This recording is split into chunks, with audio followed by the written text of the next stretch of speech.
You are listening to The Overwhelmed Brain. Today's episode is brought to you by GetOutOfTheMess.com. Are you annoyed by affirmations? Are you tired of that same old, rehashed personal growth advice that all seems to boil down to, think positively and all your problems will go away?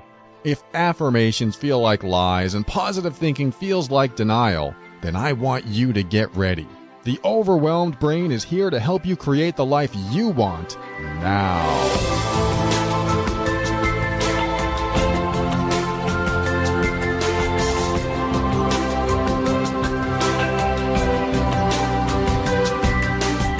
Hello and welcome to The Overwhelmed Brain. I am your host, personal empowerment coach, Paul Coliani. This is the show that helps you increase your emotional intelligence, strengthen your self-worth and self-esteem, and empower you so that you can make decisions that are right for you. Everything I talk about on the show is my personal opinion and is meant for informational and educational purposes only. Always consult a medical or psychological professional before making any changes that could affect your physical or mental health. And welcome to the show. Like I said, first thing I want to talk about today is something that came up in the Overwhelmed Brain Empowerment group on Facebook. If you're not a member, you can go to Facebook and look that up, the Overwhelmed Brain Empowerment Group. And it came up in the form of a question that one of the members had regarding breaking up and getting into another relationship and the fears involved after having broken up, having a relationship and having that, I guess, fail, you could look at it that way, or succeed because it's better for a relationship that's not going to last to fail faster or end faster, so that you don't get stuck with someone that maybe isn't that interested, isn't in love with you, doesn't want to hang out with you. I don't know, just not sharing your interests. It's just nice to get out of a relationship that couldn't be everything it could be. I'm not saying all relationships are like that. Some people are very happy in relationships that couldn't be all they could be. But, you know, when you have someone in your life, you kind of want to have the best time possible, sharing your life, sharing experiences, going through life, doing it with someone you love or just want to be with. So the question that came up, the subject matter was, I'm afraid to go into this next relationship, or I have fears regarding it because, you know, now I've already been hurt. What if it happens again? And I have an interesting take on this. Well, maybe it's not that interesting, but it's interesting to the people I've dated over the years. And that's when they ask me, well, why aren't you afraid to get into another relationship when everyone you've met has left you? And the way I answer is that I never think about the end of a relationship when the relationship is beginning. I just get into the next relationship and enjoy it each day as if this was the only time we had together. I mean, I don't really consider the end of a relationship when we're having a great time the first few weeks, first few months, even the first couple years. I just don't think about it. I'm enjoying it in the moment because this is what we have. It's very present moment thinking. This is what we have now. This is what I want to utilize. I don't want to look in the future. I don't want to look in the past. I want to enjoy what we have today. Now, that doesn't mean I don't plan for the future. That doesn't mean we don't talk about the future or the past. It just means what's most important is right now. You know, Eckhart Tolle talks about that all the time, The Power of Now, his book. The present moment. Where do your thoughts go? Are you present with your thoughts here? Are you paying attention to the here and now?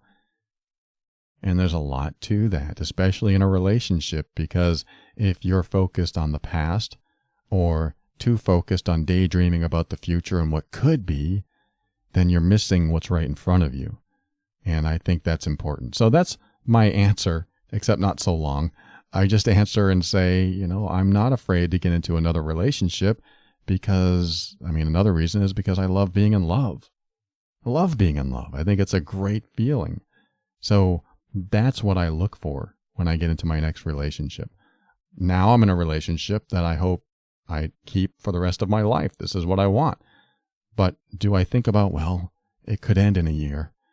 I have thought that, but it doesn't mean that I'm focused on it. It doesn't mean that it needs to be thought about, because if I'm thinking about that, then there might be something wrong with today, whether it's my perception of the relationship, or that I need healing, or she needs healing, and we can't get past certain issues, some emotional triggers, some, whatever's going on we need to figure out.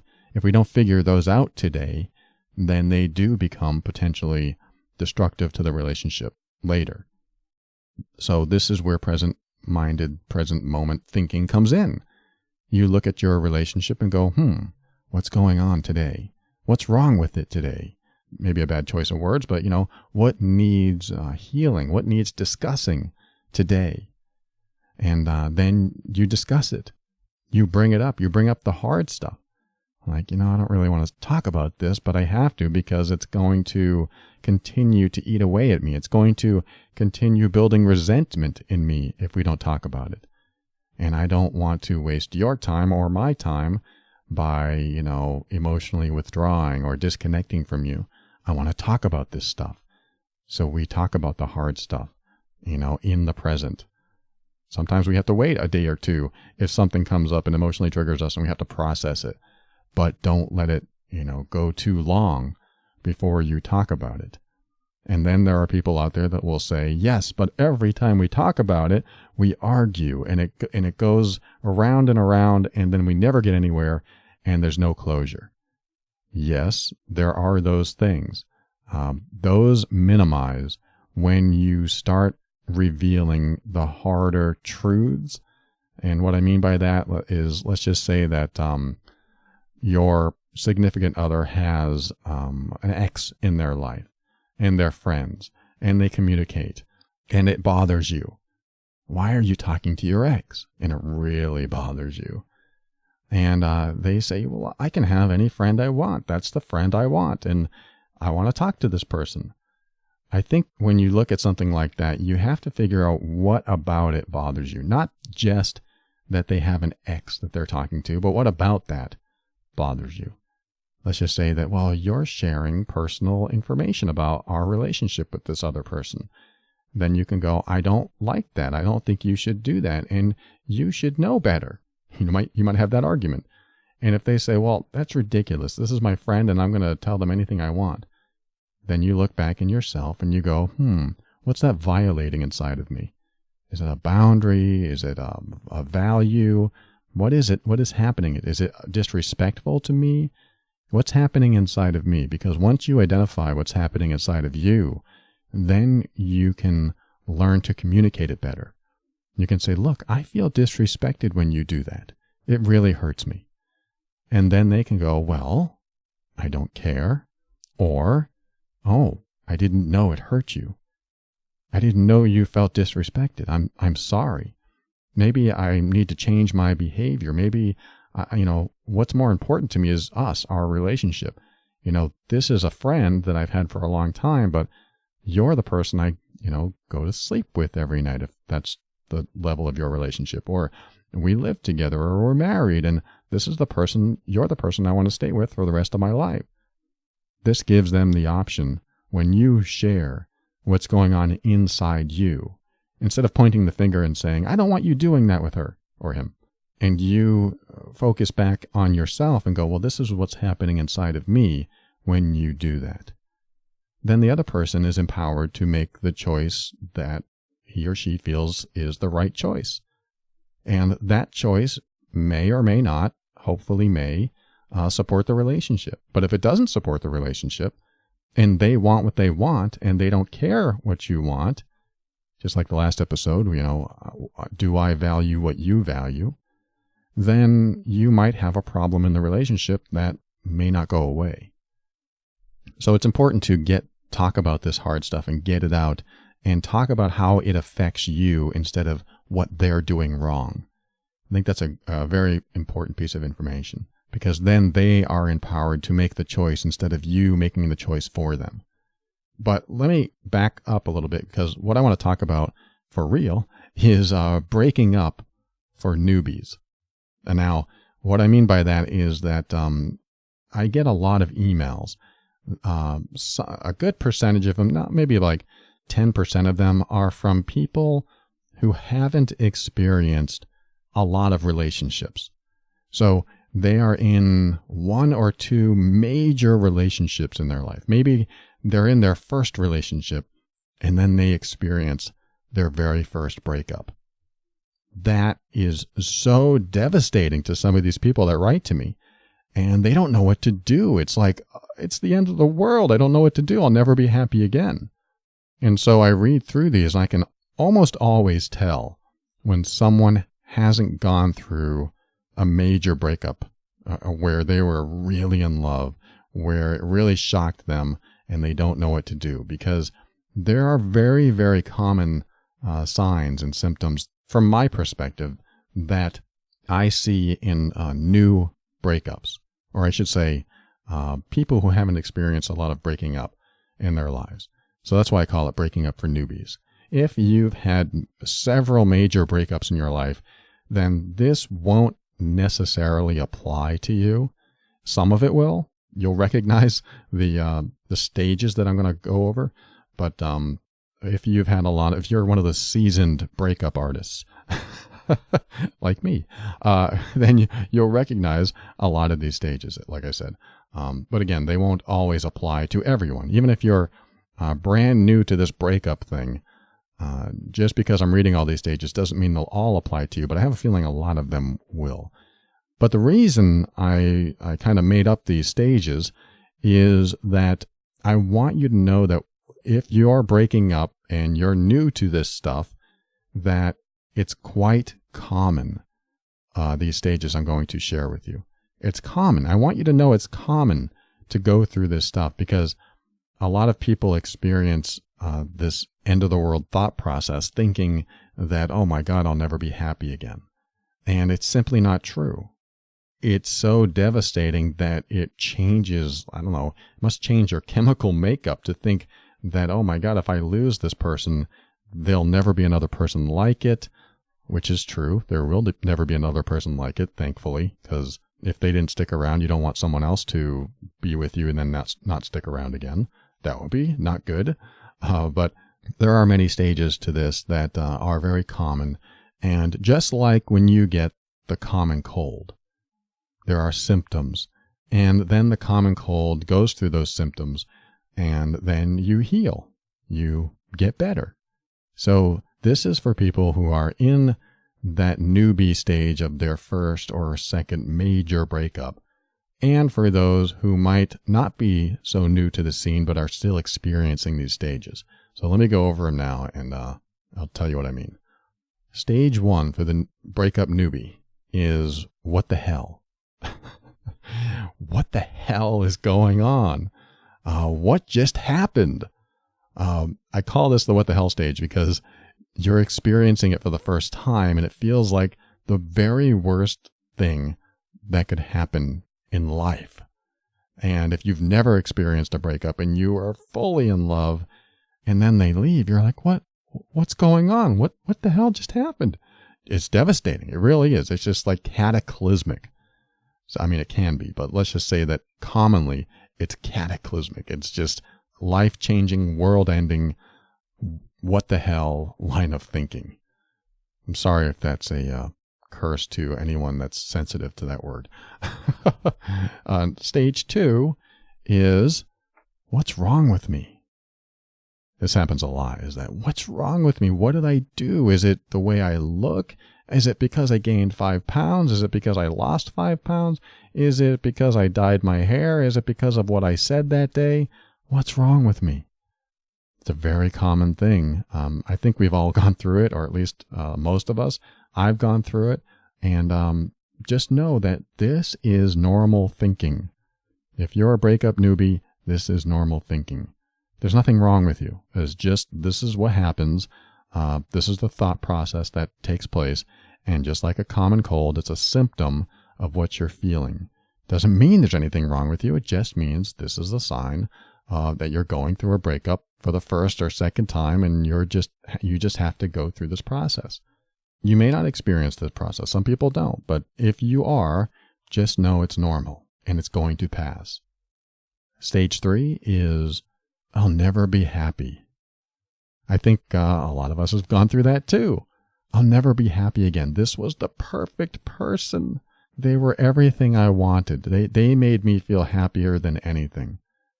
This is another one of those stages because you think that the way you felt was so great, and then for it all to end, you think it's never going to happen again, that you'll never feel good again.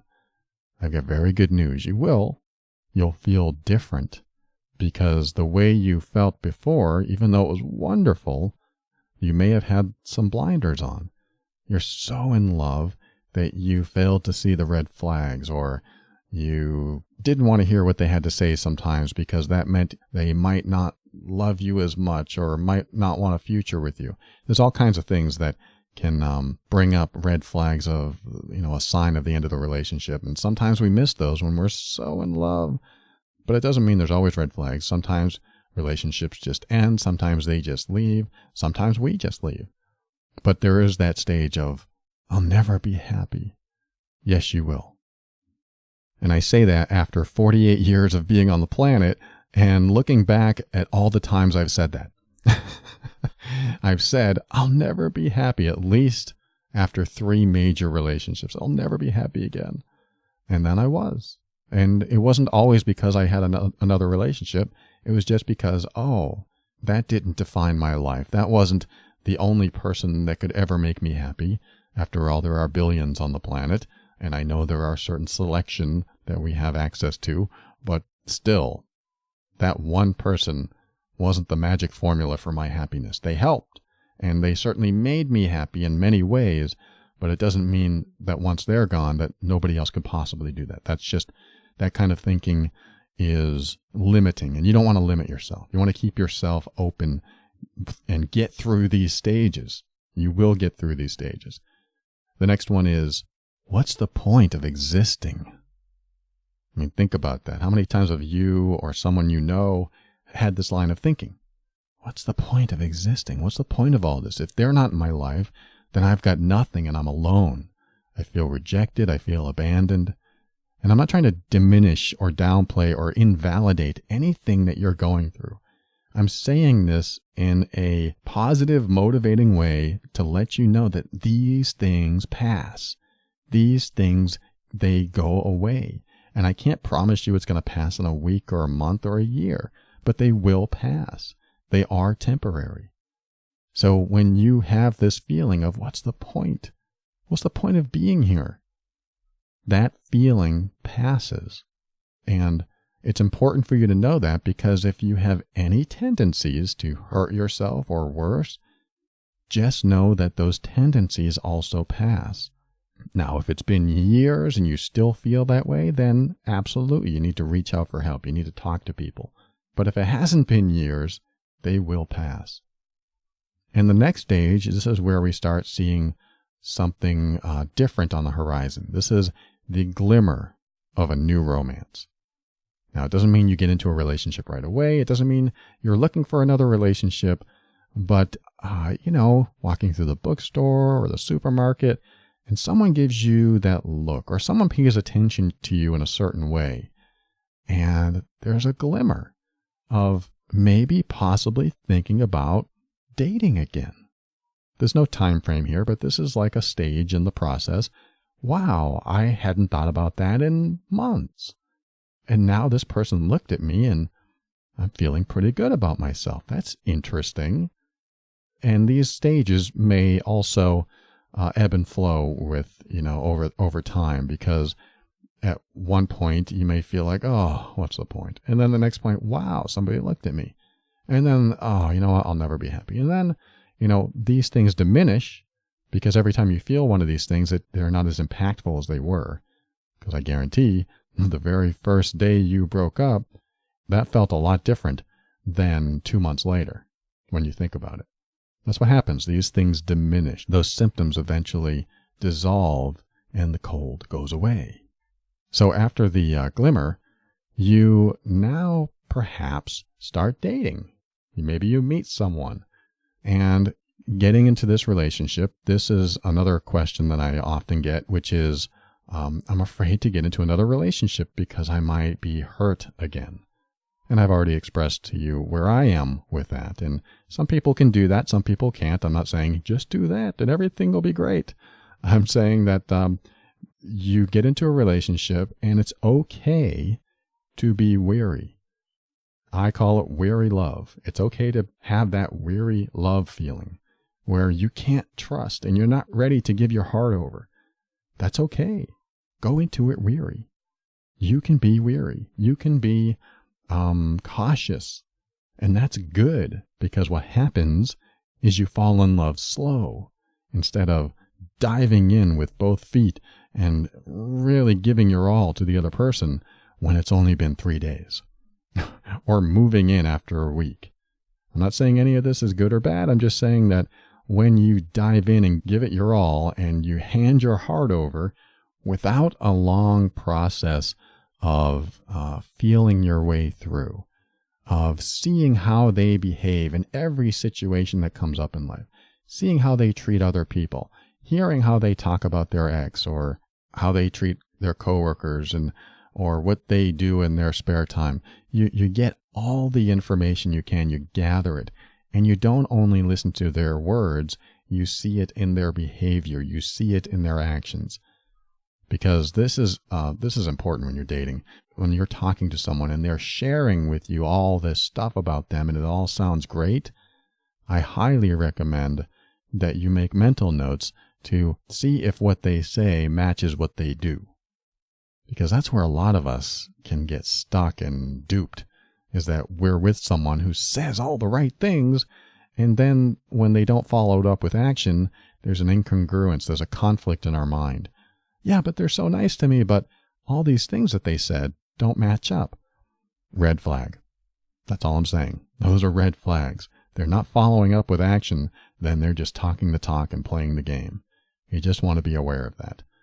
So in that weary love stage, that's a good stage to be in. I want you to be aware, observant, cautious, so that you don't just hand your heart to anyone. They have to pass your tests. They have to pass your challenges. You don't necessarily have to tell them you're challenging them. In fact, I recommend you don't tell them. I would just have those challenges set up in your mind. And as they pass each one, your level of trust, your level of openness starts to open up more and more. The next stage after the weary love is that now you're in a relationship and you might have thoughts, and these are all mights, by the way, but commonly you might have thoughts that this doesn't really compare to the last relationship. The last relationship I had was amazing and there's nothing that could ever beat it. So, I don't know, maybe I could never be happy in another relationship. This is normal. This is common.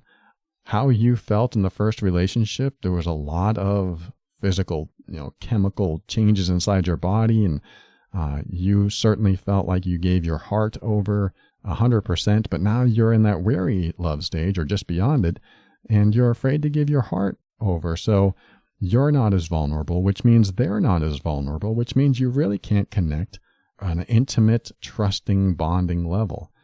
That can take time. So like I said, the weary love stage is a great stage to just get to know each other for as long as it takes. And then when you have thoughts, if you do, of nothing compares to the last relationship, just know that you have a lot to do with that most of the time. You, with your heart that used to be maybe open, is now closed somewhat. And it's not a bad thing, but it's just a matter of opening your heart a little each time until you get to that really, really trusting place inside of you so that you can allow yourself to feel just as wonderful, if not more, than the last relationship. And this leads to kind of the final stage, which is when you get to that, you trust everything about them, what's going on, they're being congruent in their words and behavior, and you feel like you can share more of yourself safely. I think when you feel safe and trusting of them and toward them, and you're attracted to them, and they are showing up authentically, at least as far as you can tell, then you open your heart up again. You connect and unify with them and become, I don't want to say become one, but you do become the relationship. So you have that person, and then you have the relationship. And the relationship kind of acts like a unit. And so now what happens to the relationship happens to both of you. And what happens to one person bleeds into the relationship and can affect both of you. So it's more intertwined. And this is where you start forming an identity because of the relationship. You are a part of this relationship. So now it's not just Mary and it's not just Joe. It's always Joe and Mary, or Bill and Bob, or Cindy and Sandy, whatever. The point is that you identify as a couple and individuals, but you know what I mean? It's like you get recognized as, hey, Joe, where's Mary? And every time you show up, that is how people address you. They want to know where your other half is. And so that's when the relationship really reaches its pinnacle of togetherness and where it can be the strongest, especially when all these other factors like love, trust, bonding, and safety, nurturing, support, and just wanting the other person to be happy and doing whatever you can to see that they are happy. When all of this is in the mix, it can create a fulfilling, long-lasting relationship. So this is my take on the newbie breakup. When you go through these stages, they are only temporary, and I wanted you to know them just in case you haven't experienced it yet, or you're going through it now, or it's something that you just haven't been able to get over. Because those who haven't experienced this, it is devastating. When I experienced my first real major breakup, I look back at it now and go, wow, that was so devastating. I really thought that happiness ended and life was over. And I don't want you to invest so much into a relationship where your thoughts go there. Now they will, if you're not used to this, if you don't know what to expect, but now you know what to expect. And know that this too shall pass. As you go through life, you will meet other people. You will have relationships. It depends. I mean, if you are still with your high school sweetheart and it's all working out, that can be awesome. And sometimes it doesn't work out. So it doesn't mean it's over. It just means it's another phase. It's another phase of life. I've been through like 3 or 4 phases of my life, and I've had to get used to each one. It's not that it becomes easier. You just become more aware that in order to progress, you kind of have to go through some of these stages in life if things aren't necessarily working out. And sometimes they don't work out whether we like it or not. So I hope this helps you no matter what stage you are in your life and in your relationships. We'll be right back.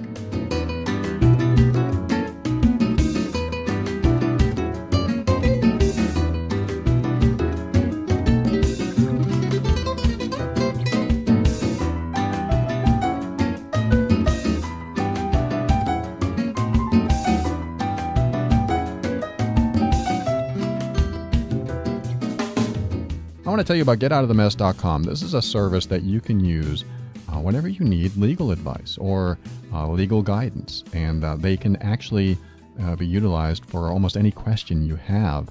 In fact, I'm thinking about some of the emails that I get from people who are considering, divorce and are afraid of their finances, afraid of where they're going to end up. And I'm thinking, well, this service is so inexpensive and it's so little money compared to what you'd pay a lawyer for an hour of time, that these are lawyers that get paid by the month so you can ask them any questions. Very similar to, now that I think about it, my email coaching program. Not that I'm here to push that in this little segment, but think about it. If you had someone that you could reach out to anytime and ask legal questions to, that's pretty handy. Just like my coaching program is more emotionally based questions. These are legal questions. Who can you call to find out the answer to something? And know that the answer is going to be based on the laws of the state or province that you're in. If you're in the U.S. or Canada, this is one of those services for the U.S. or Canada only. But the service exists for the very reason that it's very difficult for some people who don't have the finances to pay attorneys for their hourly rate, especially for questions that can be answered really quickly or you just need guidance in something. So this is something I wanted to share with you. I use the service, my girlfriend uses the service, and I'd like you to check it out so you can determine if this is the right thing for you as well. So give Asha a call at 678-355 8777 or go to getoutofthemess.com. To read more about it, check out what they offer and get that good feeling about having what Asha calls legal insurance. It's about $20 a month for the average person, and the feeling you get of knowing you have someone to turn to, well, that's just a benefit. Getoutofthemess.com.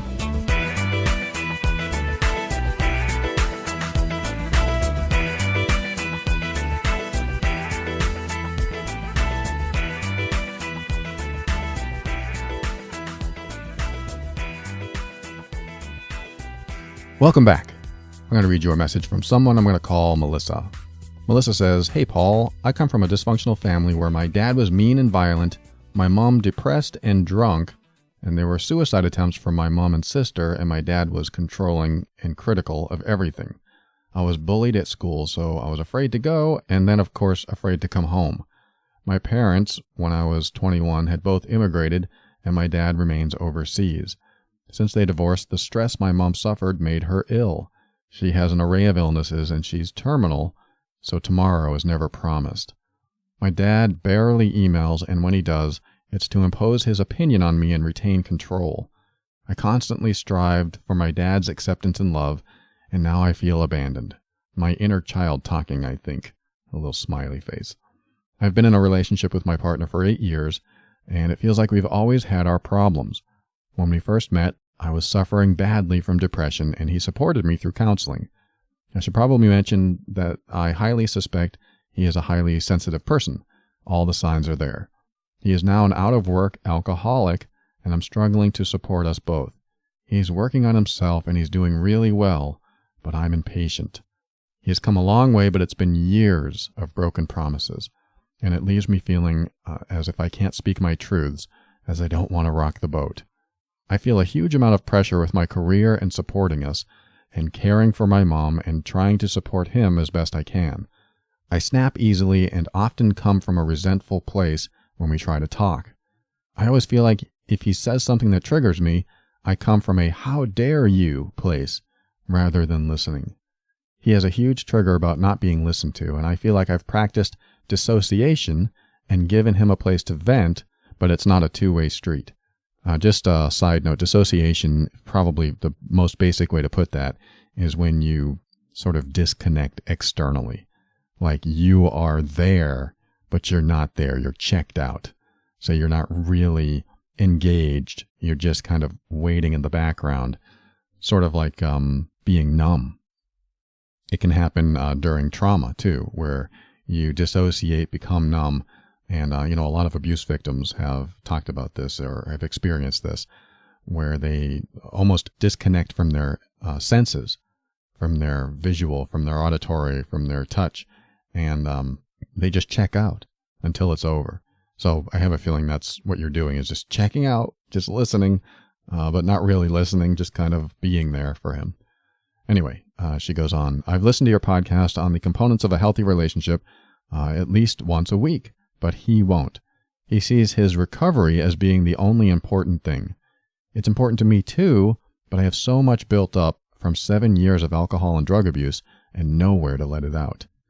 I'm on the brink of getting what I always thought would help us, but I'm just worried now that I don't have the strength or energy left to see it through to the finish line.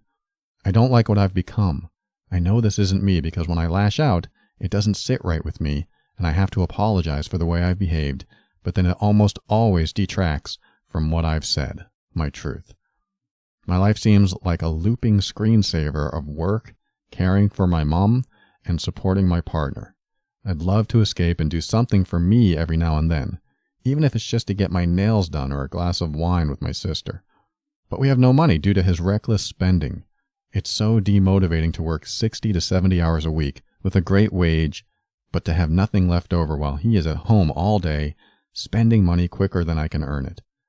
Then I go to my mom's, watch her suffer and struggle physically, have PTSD episodes, and try to be strong for her.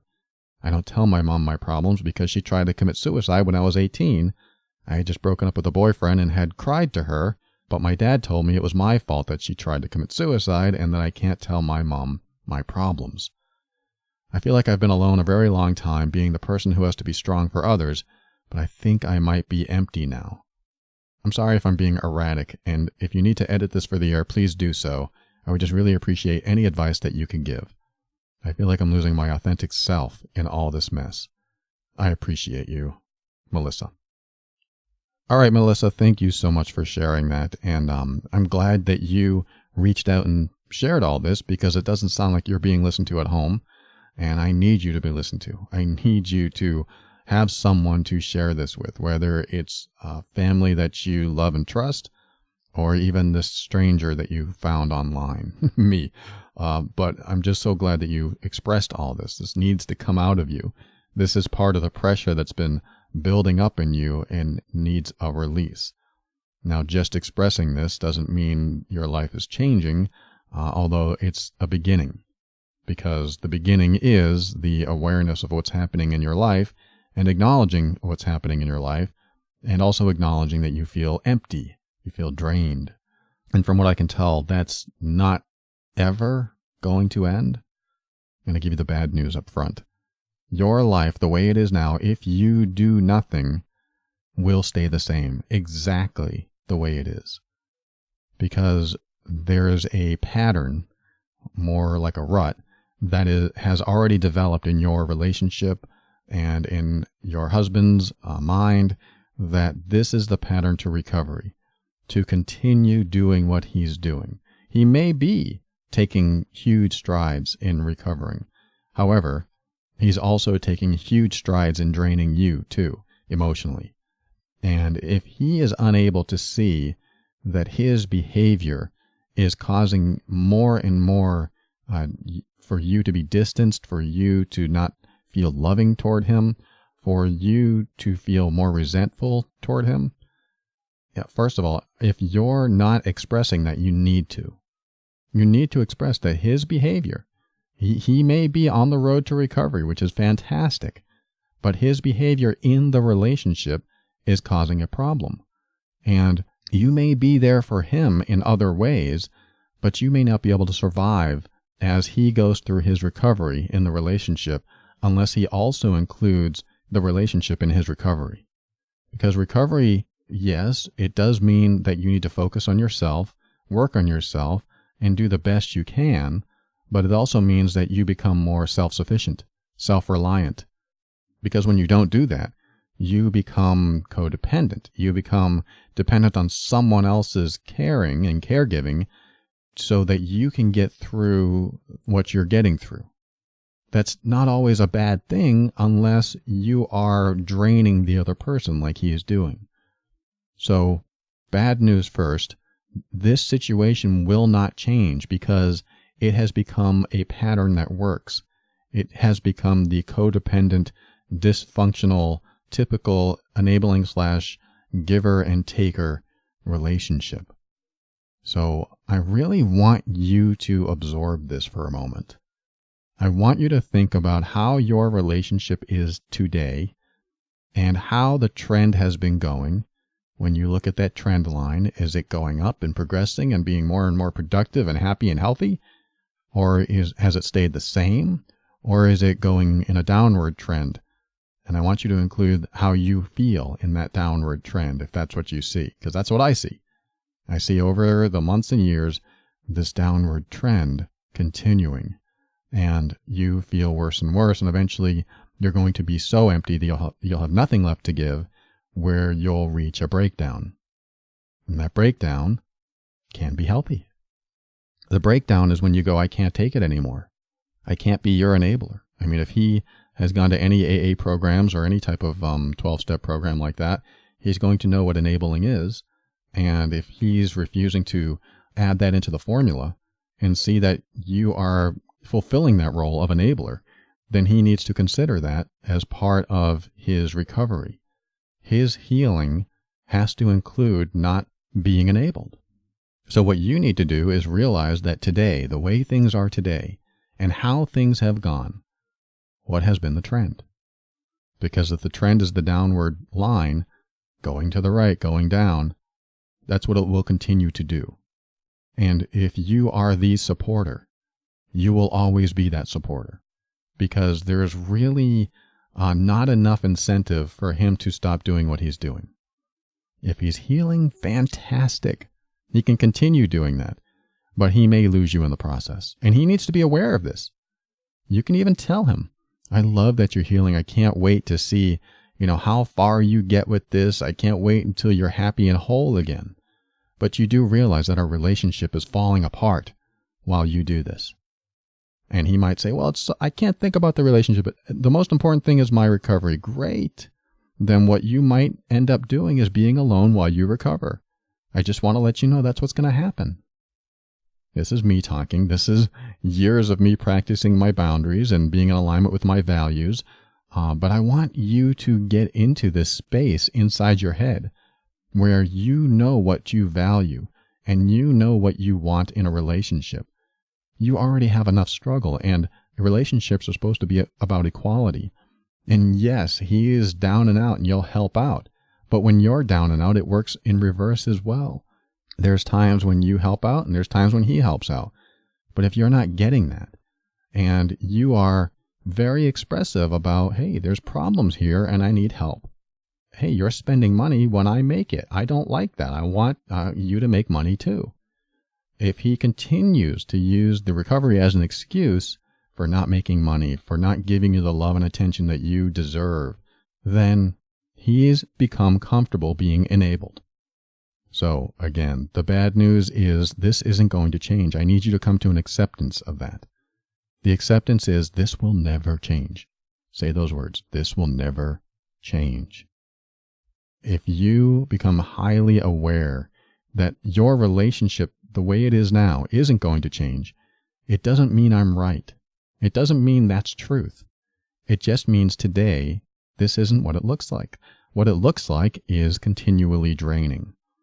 Because what could happen, let's just say that you decide to separate for a while. What could happen is that your separation is enough incentive for him to accelerate his healing, whatever that means. And he thinks, wow, the relationship's really important to me, so I need to do more. I'm not saying he can. I'm not saying that that's the right path for you or for him. I'm saying that sometimes people don't have enough incentive because they're used to the status quo. They're used to what they have in front of them. And at the same time, he knows that you'll stay no matter how his behavior is. He can spend all the money he wants and you still bring it home. Just like my mother for 40 plus years, no matter how many glasses he broke, she cleaned up after him. He never had to step in any of his own shards of glass because she always had it cleaned up. So he never experienced accountability. Of course, my stepfather didn't really go on any type of recovery program, never wanted to heal. So maybe your husband is a little further than my stepfather was, but it's still the same enabling process. It's still how enabling works, is that when you don't provide accountability, there will be no change because they usually don't provide accountability to themselves. I don't know the situation well enough to tell you that's true or not. I just need you to be aware of what truth is and don't be in denial. Don't go into a place where you think that things will get better when the trend has been things getting worse. I mean, there's just no logic there. So I need you to be very clear, very logical. I know I usually say let's connect with your emotions, but in this case, I need you to disconnect from your emotions for a moment and see the pattern, make it logical, make it rational, and go, okay, this is what has been happening. What will happen? And you've heard me ask this question before, if you've been listening. Okay, you're in this situation today, you're in your relationship today. If nothing changes and everything stays the same, and he has the same story, I'm still in recovery, it's all about recovery, 1 year from now, how do you feel then? How do you feel being in this very same situation 1 year from now? What about 2 years? What about 5 years? I mean, think about it. Nothing's changing. Is it something that you want to continue doing? Is this something that you want to continue investing your time, energy, and even money into? I know it sounds like I'm telling you to leave. I'm telling you to get out of there. I'm not. I'm asking you to consider reality. This is the harsh reality check that sometimes we need. This is your reality right now. And you can choose to continue as it is, or you can do something about it. It doesn't mean leaving. It could mean I'm not helping you waste money. It could be that. And he may say, it's all about my recovery. Don't you care about me? He's going to say things like this, I'm predicting. I could be wrong, but I have a feeling he's going to say, don't you care about me? I helped you when you were depressed. He's going to use that against you. But how long will that last? How long will you let that last? Because when someone finds something that they can use against you and they keep using it and they keep using it, it gets old. But as long as you keep getting activated by what they're saying, it'll continue to work. So you need to disconnect from what's working right now. If he says things like, I helped you, this is a marriage, it's supposed to be about equality, and I help you, you help me. Remember that equality covers the spectrum of what's in a relationship. That's emotional, financial, sometimes spiritual, sometimes just hanging out together, going to the movies, walking hand in hand, the emotional connection that you get from experiencing life together. All of this should be equal. Yes, there can be times where one falls on hard times for a month or 2 or 3 or sometimes longer. But years? That doesn't compute. After a few months, you start wondering, are things going to change? After a few years, things aren't going to change. I mean, you just have to put that in your head. Things aren't going to change. Okay, now I have truth. Now I can do something. I put that on the table. That's the truth. That's what it is. Now I can do something with it. I don't know what to do with it. I mean, that thought might come to mind. But now you have truth. It's right there. It's tangible. You can see it happening. You know it's happening. So there has to be accountability. If recovery is all about him and him investing in himself, then he may need to do that on his own. If he wants to drag you down during his recovery, then he needs to consider what that's doing to you. If he doesn't care what it's doing to you, and that you should do this, you should feel obligated, and you should feel guilty if you don't help me, that's manipulating. Now he's gone over the line. He's crossed that threshold of being in a relationship where there's supposed to be equality, and for better or worse doesn't really apply anymore because he's making it worse and worse and worse for you. It never gets better for you. Where's your better? I'm with you. You're getting drained. It's not working. Something needs to shift. Something needs to change. And you will burn out. And again, burnout isn't necessarily a bad thing if you reach that breakdown point and say, I can't take it anymore. Boy, because when you reach that breakdown point and you go, I can't take it anymore, you will do things that you've never done. Or you will honor yourself in ways that you never have. And you'll go, that's it. I don't care about the consequences. This is what I'm going to do. Sometimes that's a great place to be. So that's what I want to say about your marriage. Now, with your family, with your mom and your dad, that's a different story. So yes, your mom, if she is that sensitive, if there's nothing you can say to her without her getting extremely, psychologically challenged, then all you can do is just show up and do what you're doing. Just be there and not necessarily share the stuff that would apparently cause her to, I don't know. Does she feel like a failure? I mean, I don't know what's going on there. Obviously, she has things going on that she needs extra care for, but there's really nothing you can do about that. And now you know what is certainly sets her off. So you stay out of the things that set her off. Yes, now you lose that motherly role model that you can rely on and share with. You don't have it anymore. You don't have your mom as that motherly role model. But there are other people that can fill that gap. Not completely. I understand you'll never have the mom that birthed you. But when you can be a daughter in a way to someone else and share your thoughts, your emotions, your pain, your grief, your shame, your embarrassment, everything that you go through with someone that you trust, someone in that role, then it can help as a replacement. It's not a replacement, but you know what I mean. It is that safe feeling that you want to have as if you had a healthy, loving, nurturing mom that could handle that kind of information and that would be there for you and give you advice, give you suggestions. And same with your dad. You may not have your biological dad as someone that can act as that strong, positive male role model that you may really want to have. But there are other people in the world that can fulfill that. I mean, I've been through this.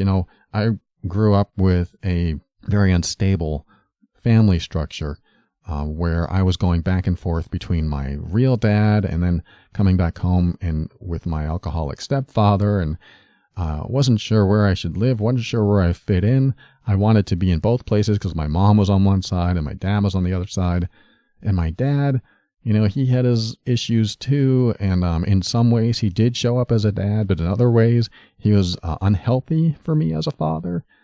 So there are things that he did that even at 14 I was like, what? That's not right. That's not good dad behavior.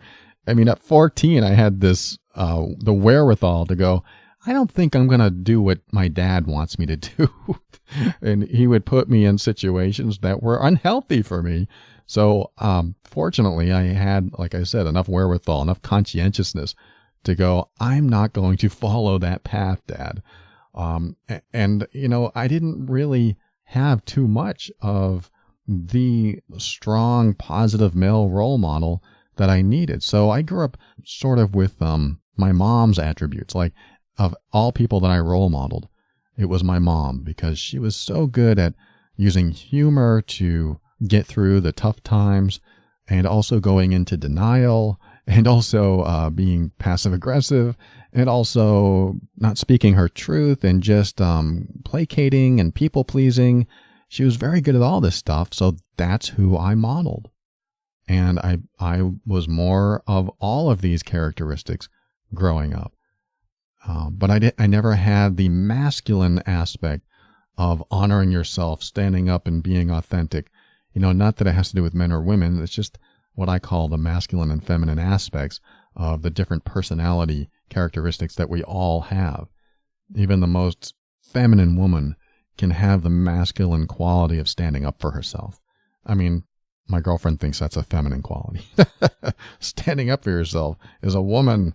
And so it doesn't really matter how you look at that, but I see it as a masculine quality of standing up for myself, honoring myself, being in alignment with my values, and doing things that only align with those values. I find that those are very action-oriented, behavior-oriented things. So I never had that. I always had the submissive. You do what pleases others instead of pleasing yourself. And I carried that around for a long time until I had so many failures in my romantic relationships that I realized something is unbalanced in me. Something needs shifting. I need to do something about this. And of course, in my marriage, my wife was very aware of a lot of this stuff that I needed in me, and was able to tell me, you need to tell me your truth. I don't want you to be so afraid of talking to me. I don't want you to be afraid of telling me that you're angry with me. And so she shared with me all these behavior characteristics that I didn't know I had, and a communication style that I didn't know I was carrying, because I thought it was better just to be the nice guy and placating and submissive and all this other stuff, until she said, no, I want a real man. I was like, okay, what does that mean? And I had to learn what a real man was. And, that's subjective, but it's all these qualities that I'm talking about. So after I hear this from her, I had to learn what it was like to be, quote, a man. What does that mean? Where's my male role model? What could I use? There were several men throughout my life that I could use. I could draw from them. And it's called building internal resources. When you think about the people that you looked up to and you really admired their qualities and their traits, that's who you can draw from. Even if they aren't around anymore. You can look back. Like, I used to work with this guy named Robert. And Robert had this amazing leadership skill. And no matter what fire came his way, he would consider it and go, okay, let's put it out. Let's take care of it. And he would just shoot out some command or delegate something, and it would get done. And it would never seem to bother him. And I'd be like, wow, I really like that quality. And I really wanted to have that personality trait. So I started adopting it. And I started, almost faking it till I made it. Just want to try it on. I want to try this on and see what it's like. And suddenly I was part Robert. And so it worked. I felt good. It changed my state. It changed me inside. And I was able to create that new internal resource for me to draw from whenever I needed it. I mean, this is what you do. This is all about nurturing that inner child that didn't get properly nurtured by maybe toxic or unhealthy or unaware or unavailable parents. Is that, okay, now I have this inner child that doesn't have enough emotional intelligence or knowledge to go throughout life and get the results that he wants, so I need to come up with some resources to draw from. So that's what I'm talking about with you, Melissa, is that when you don't have a mom, when you don't have a dad that has all these positive resources, you need to look to someone else, or think of a movie character, or maybe reach inside of you, because we all have these resources. We just don't know how to access them sometimes. When we don't know how to access them, then we seek what we need outside ourselves. But you can look at other people in your life. You can look at people that played in movies and see their character and like, I want to be that character. I remember when I needed to access the Terminator, or, Arnold Schwarzenegger, the Terminator, and I needed that strength. I needed that ability to just disconnect from my fear and walk in the door and have that feeling. I role modeled it in that moment. Try that on. Try all of this on. Try the idea that you are a certain person or you are a certain character. What would you do or say then? This will help you build those internal resources that you need to become the person you need to be in the situations that you're in now. I mean, look at your marriage. How long have you been the person you are, building resentment, having these thoughts and feelings and not being able to express them, being shut down, being, put in your place? That doesn't feel very good. So this is when you reach that breaking point and really step into that role and be the person you need to be. I know it's not easy, and I know it's not something that always leads to the best results, because sometimes people get mad and now you have to deal with that. Some people do things that will affect you and you have to deal with that. So what I like to consider when I'm going through anything like this, or when I tell people, is to really sit with yourself and visualize what life would be like without someone in your life. Let's just say that, for example, you didn't have your husband in your life. Tomorrow you woke up, he wasn't around anymore. I don't know what happened to him, he's just not there. What do you do during the day when he's not there? How do you feel? How do you feel when you go to work? How do you feel when you go visit your mom? When you don't have this other stressor that exists, what does that feel like? Now, the same thing with your mom. Let's just say that you're in this marriage, and it continues. Now your mom isn't in your life. What does that feel like when that's no longer on your mind? How about your dad? Your dad's not around. What does that feel like? And you just try on these different things so you can understand where you are inside without other people's influence. You try these things on. You imagine these alternate realities, and then you start to think differently while you're in that state. These are very helpful visualization processes that might be able to give you the answers that you need. I mean, I have a feeling there's some answers floating around in you now, but taking action on those answers, means a lot. There's consequence to things, so you're thinking of the consequence. But let's just say that you took action on something and you are now in that space that after taking that action. Now what? Yeah, but now I have to deal with this and this and this. Great, deal with that in your visualization. Just keep going through that. Then what? Then what? Then what? And see where it takes you.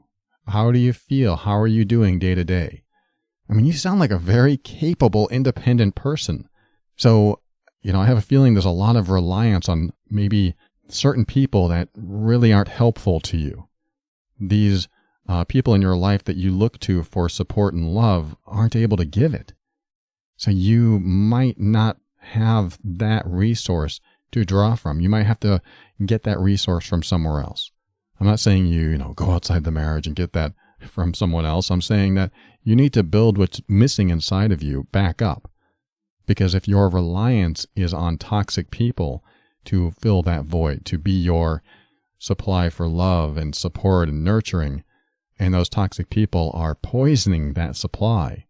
That's when inner strength needs to happen. And you build that inner strength by accessing or adding those internal resources so that you can make decisions that are right for you. That's what I want for you. There is a way out of this, and it may involve big decisions or it may involve small shifts in your behavior, but it certainly doesn't involve continuing to enable a situation that keeps you drained and the other person inconsiderate of where you are. Yes, your husband's going through healing. That's awesome, like I said, but there's some inconsideration there, or a lot of inconsideration, and some of that may have to do with you not being verbal enough about it, maybe not drawing the line, or maybe he's very well aware of what he's doing, and something needs to be done. A line needs to be drawn. So that's what I have for you. I hope this helps, Melissa. You are in a tough situation, but you don't have to be. You can do things. And yes, there are some consequences that may come of it, but there are also different results that you can get. You can be in a different outcome that you're in now. It doesn't have to be this way. With some people, it might have to. With your mom, you might just have to, go with the flow with that. But you've got it together in a lot of ways. Don't fall apart. Thanks for writing. I appreciate you. We'll be right back.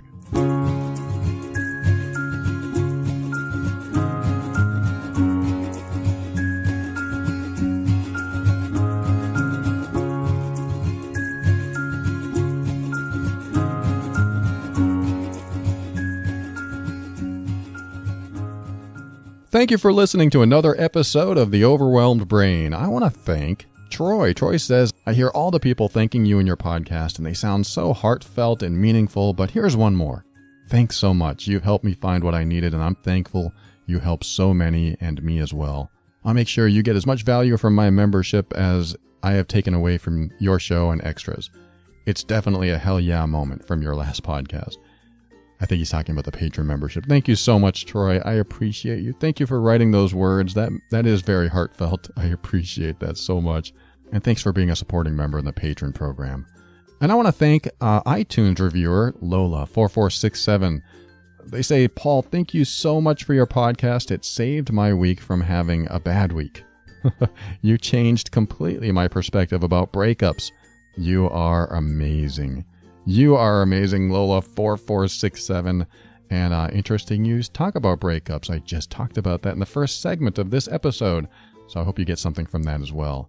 Thank you, and I appreciate you taking the time to write that. That means a lot to me. And I want to thank Asha with Get Out of the Mess. She is there to let you know if this service called Legal Shield is right for you. She answers your questions about it, and she's not there to sell you. She's just there to tell you what it's all about. So give her a call, 678-355-8777, or go to getoutofthemess.com. She'll answer all your questions, and if you like it, she can connect you with it. She's an independent representative for Legal Shield, and she knows quite a bit about it. So give her a call, 678-355-8777. And I want to thank members of the Patron program. Thank you for those of you supporting the show at patron.theoverwhelmedbrain.com. And to the latest members, Monica, Troy, Shelley, Anna, Mary, Kelly, and so many others, thank you so much for joining the program. It's a great way to support the show if you are getting value from the show.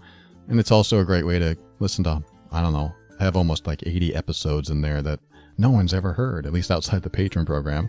And of course, you get all the free workbooks and worksheets, and you can be a part of the e-coaching program as well, like I was talking about earlier, where we email back and forth, and I help you through some stuff. In fact, I got to talk about that in a moment. There's someone who wrote to me something very telling that I want to share with you. But before I do that, I just want to thank the Patron members once again. You can go to patron.theoverwhelmedbrain.com if you're interested in supporting the show and being one of those sustaining members.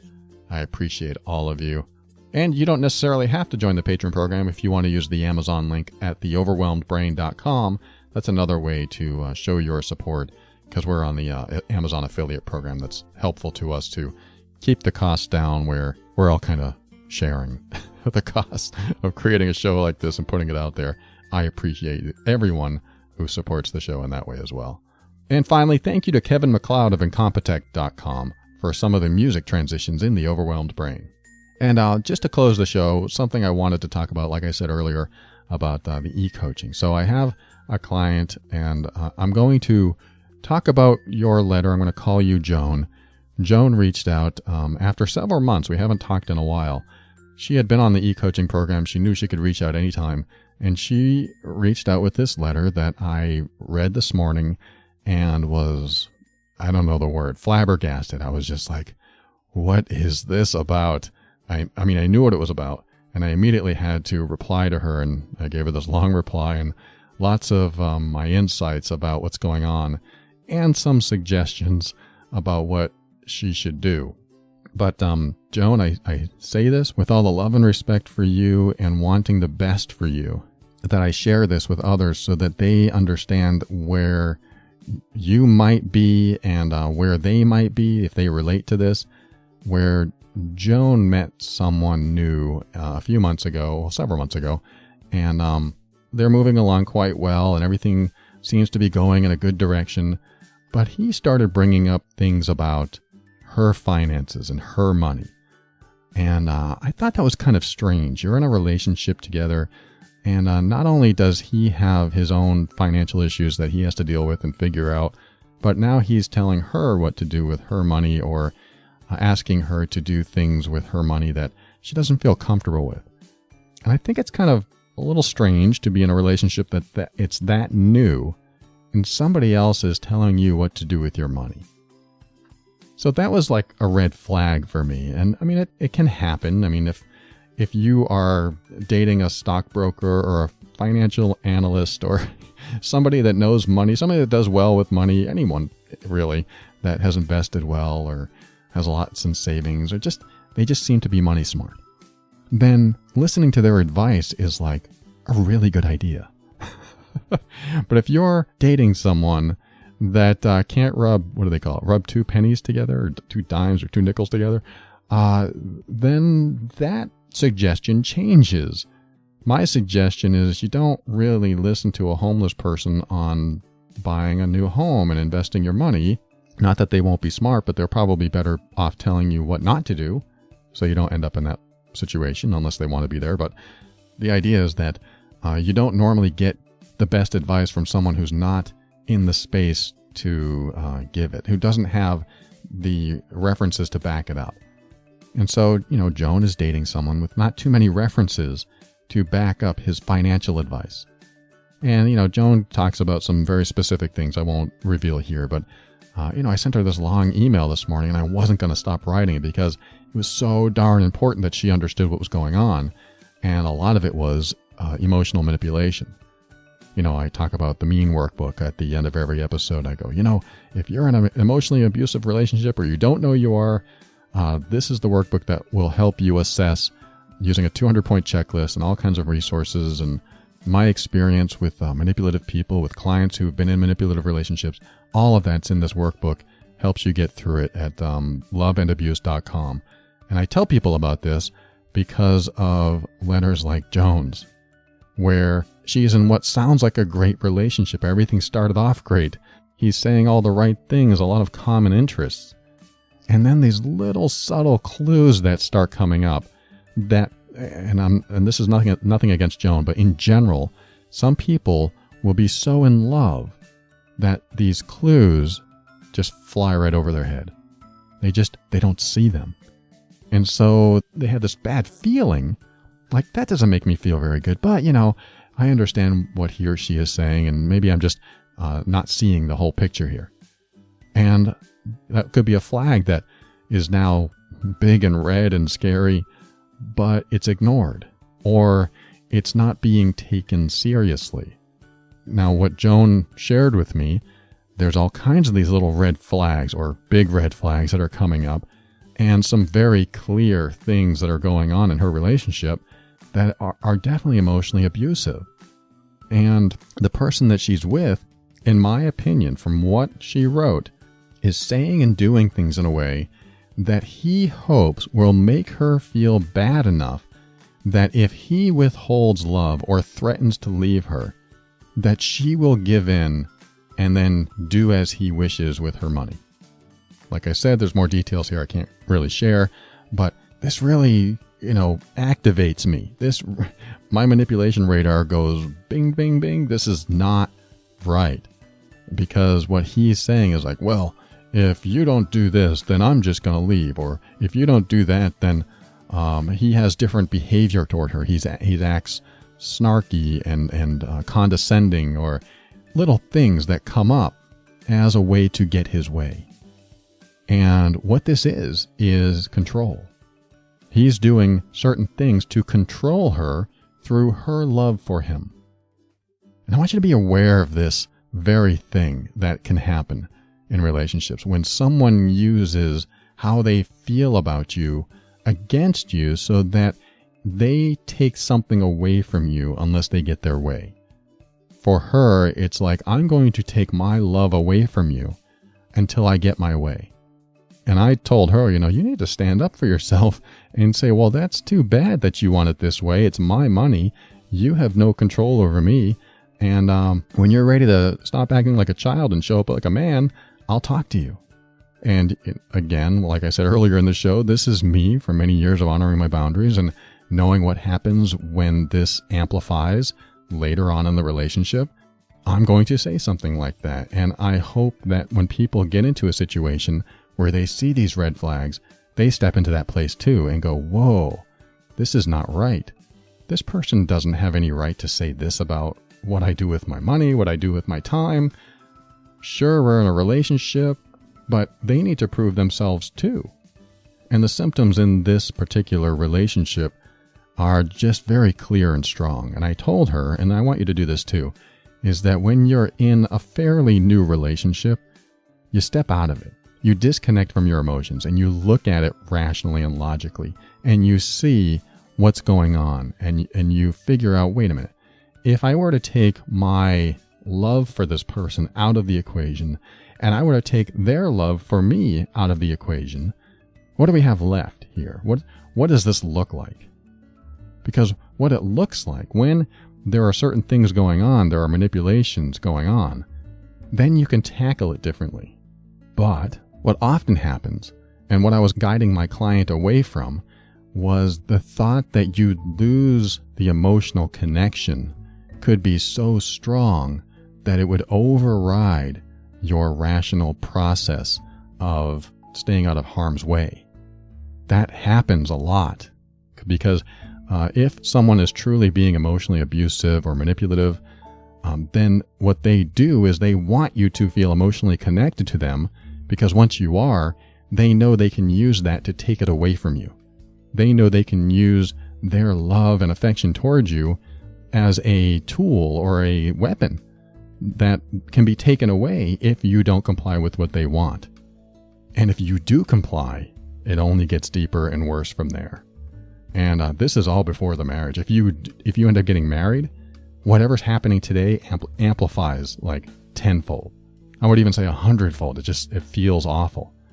So if you're starting to have little niggling feelings today and nothing is done about it, there's no accountability, there's no standing up for yourself saying, no, this kind of behavior will not be tolerated, then when you get into a marriage, there's more of that locked-in feeling. Now what?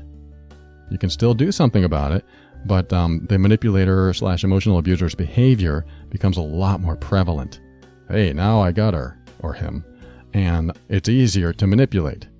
So I don't want you to be in that space. So just be aware when these red flags appear for you to step out of this love stuff.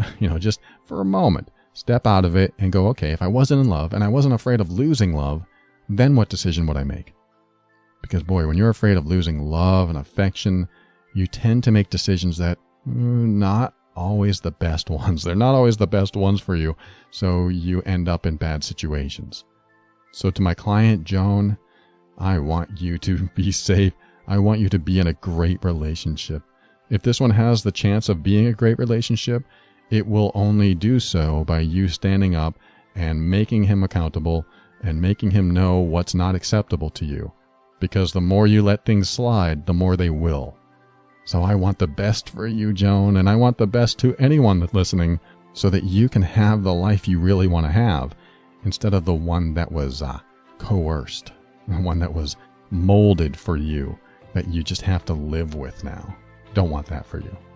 And if you're in that now, just keep an open mind so that you can step into your power.